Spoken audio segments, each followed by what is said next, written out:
ఈరోజు పబ్లిక్ నుండి చాలా మ్యాసివ్గా రెస్పాన్స్ వచ్చింది. మీరు చాలా హ్యాపీగా ఉన్నట్టున్నారు. బీజేపీ శ్రేణులు ఎన్ని రోజులు బీజేపీలో హైదరాబాద్లో ఒక ఎత్తు ఇవాళ ఒక ఎత్తు అని మీరు భావిస్తారా? పాత పట్టణంలో పూర్వ వైభవం.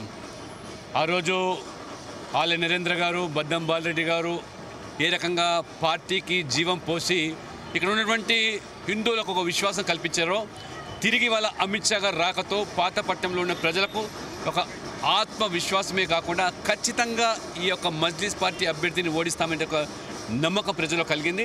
అమిత్ షా గారు రోడ్ షో నభూతో నా భవిష్యత్తు, పాత పట్టణంలో ఒక కేంద్ర హోంశాఖ మంత్రి రావడం, ఆ రకంగా ఈరోజు ఒక నూతన చరిత్ర సృష్టించి తప్పకుండా మరి ఈ యొక్క కాషాయ జెండా మళ్ళీ పాత పట్టులో ఎగిరేదానికి ఇవాళ సార్ మొదటి నుంచి కూడా ఒక చర్చ నడుస్తూ ఉంది.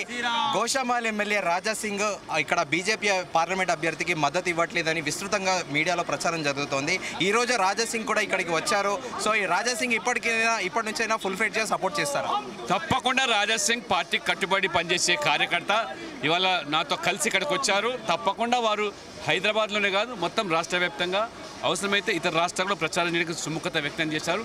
వారు పూర్తిగా ఇవాళ ఎన్నికల్లో నిమగ్నం అవుతున్నారు. ప్రచారం కోసం, మన అభ్యర్థుల కోసం, గెలుపు కోసం ప్రయత్నం చేస్తున్నారు.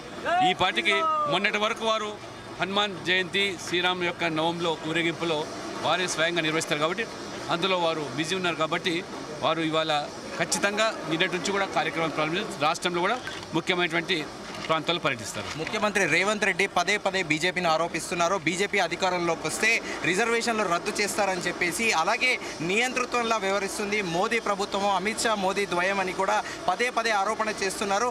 దీనిపై మీ రెస్పాన్స్? రేవంత్ రెడ్డి గారికి నరేంద్ర మోడీ గారి గురించి మన ఐక్యత ఏందో, కరీంనగర్లో ఒకసారి కేసీఆర్ గారు ఇదే రకంగా వ్యవహరిస్తే హిందూగాళ్ళు బొందుగాలంటే కర్రుగాల్చి వాత పెట్టారు.